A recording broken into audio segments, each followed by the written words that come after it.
તમારો પરિચય? જી, મારું નામ નંદ પ્રાણધનદાસ છે. હું ઇસ્કોન વરાછાથી છું અને રથયાત્રાની પૂર્ણ તૈયારીમાં સેવા તરીકેનું ભાગ ભજવું છું. કઈ રીતની તૈયારી છે ને કેટલું? અત્યારનું આ 5મું વર્ષ છે જે આપણે મિની બજાર માનગઢ વિભાગ ચોકથી આ રથયાત્રા ઉપડે છે ઇસ્કોન વરાછા દ્વારા, અને અહીંયા ભવ્ય આયોજન કરવામાં આવેલું છે. અને બીજું કે કેરળથી ઝાંખીઓ પણ લાવ્યા છીએ. શીલ પ્રભુપાદજી અમારા જે ગુરુ છે જેણે ઇસ્કોનની સંસ્થાની સ્થાપના કરી છે, એમને પણ જલદૂત વાહન દ્વારા એક બહુ મોટી ઝાંખી દ્વારા પ્રદર્શિત કરવામાં આવશે.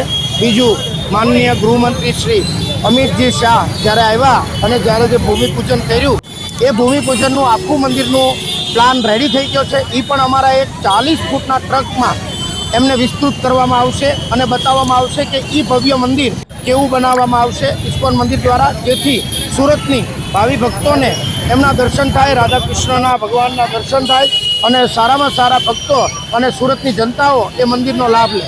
આપણે કેટલી ઝાંખીઓ નીકળશે ને ક્યાં રૂટ પર ક્યાં સુધી જવાનું? ટોટલ 40 ઝાંખીઓ નીકળશે. સૌપ્રથમ ઘોડાઓ, પછી બગીઓ અને બગીઓ દ્વારા, અને પછી પાછળ બેન્ડ વાજા, પછી અલગ અલગ 10 પ્રકારના પ્રસાદ અલગ અલગ બુંદી, ચણામઠ, લાપસી, ખીર, ખીચડી, કેળા, પછી ઢોકળા, આ બધો જ પ્રસાદ બધા ભાવિ ભક્તોને વેચવામાં આવશે ઇસ્કોન વરાછા દ્વારા.